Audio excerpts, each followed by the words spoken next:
Hi guys, welcome to Road to the Big Time, a show all about athletes' pathways to becoming a professional. Today, I've got a superstar on the show. Today, I'm chatting to two-time premiership player who's played 171 games between Hawthorn and the Bulldogs. I've got Matt Suckling here. How are you, Matt? I'm going very, very well, thank you. Thank you for having me. I'm excited to jump on. Cool. Oh, how we like to start all our episodes of Road to the Big Time, I'll just get you to give just a brief outline on your kind of pathway through the ranks to getting to the AFL. Yeah, no worries. So originally I grew up in Wagga Wagga in New South Wales. So country town, sort of split between rugby and AFL back when I was at school. And just played local footy back there and was lucky enough to be in the New South Wales side as under 12s and missed out on New South Wales sides under 15s and under 16s. But lucky enough for me, under 18s, I got to play for the Rams and go to the national championships and try and prove myself there. And had a pretty good carnival and a pretty good season in my under 18s year. And I was lucky enough to get rookied to Hawthorn. And that started my AFL career. And it was 3 years on the rookie list. Probably wasn't a very good player and battled a bit, but yeah, managed to, as you said, have some good times and success in 9 years there. So, that's sort of the way I made my way into the AFL. Cool. Oh, being a great left foot kick like yourself, how do you practice your kind of field kicking?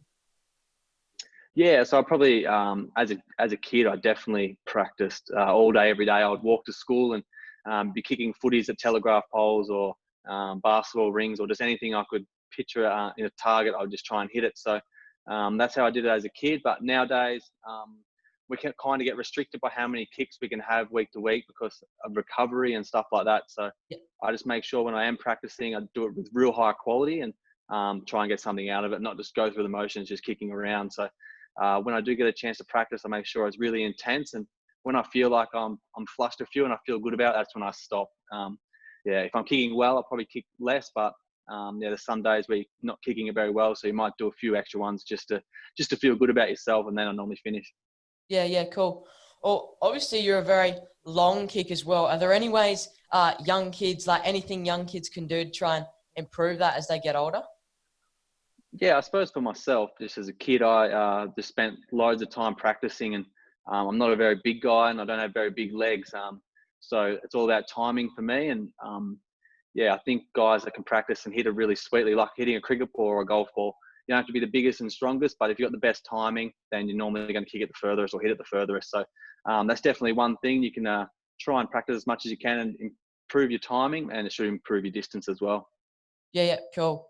Oh, when you're kind of coming at the back 50 and you got to feel you always got your teammates around, and you got the footy in your hands. What kind of options do you look for? Like, do you look to switch it or go through the corridor? Like, what kind of do you look for? Yeah, I suppose playing half back, it's one of the challenging things. And I think that's why you see a lot of guys who are good with the footy play half back these days because it is quite a challenging thing to rebound the ball out of 50. And the way teams practice their defense and set up makes it quite hard. So definitely for us, if you can go through the middle, it's a shorter way to goal, it's a quicker way to goal. But it's also fraught with danger because opposition teams are going to be well set up. And if they get the ball back, they're probably going to have a shot at goal themselves. So definitely prefer to go through the middle, but you got to understand the risk versus reward. And quite often you'll be switching it out to a winger who might kick it forward and then you might be able to go inside. But I like to be creative and take some hard kicks sometimes. Sometimes it brings you undone, but um, yeah. Yeah, cool. Uh, Obviously playing for the Bulldogs, how much is your offense kind of like, how much is it structured, like kind of set play, or is it like you kind of just play freely? How's it kind of work? I probably at Hawthorn, it was probably a little bit more structured. It was a lot more kicking and marking and try and build the ball up across the ground and just so a way we could defend a little bit easier and didn't have to work as hard because you could kick and mark and take your time. Where at the Bulldogs, it's probably a little bit more free flowing and a bit more chaotic, I suppose, a lot more handball. I remember a couple of years ago, it was famous for the handball club and how good our hands were with the guys like Bontempelli, McRae, Dunkley, Libba. That was a real strength of ours. So it's probably a little bit different where it's a little bit more chaotic and handballing. Yeah, cool. Oh, as a role, do you think, like obviously, like a lot of left footers, like Buddy Franklin yourself, do you think that a lot of left footers kick a lot longer than right footers? It seems that way. Yeah, well, I mean, when you do look back and you think of long kicks, there's a lot of them are left footers. I'm not sure why that is. I suppose most of us aren't very good on our right foot, so we spend a lot of time just practicing our left. And a few of us have got a bit of an arc, which probably increases the leverage you can get on the ball. And I don't know why, but you are right. There seems to be a lot more left footers are longer kickers, but definitely poor on our opposite foot. Okay. What would be your best memory of playing junior footy? Oh, I mean, just winning was always great, but I just loved having fun with my mates, especially the schoolmates. You go to school on the Monday and you talk about the weekend and how good it was to win or who did what and whatnot. So that's one of my great memories, and that's what I love about footy is your teammates and the camaraderie you build with all your teammates. I mean, everyone loves getting the most possession and kicking goals, but that mateship is something that I think when you stop playing that you'll really miss. Yeah, cool. Oh, what do you use after a game? Obviously, sometimes you pull up a bit sore. Like, how do you kind of recover from games?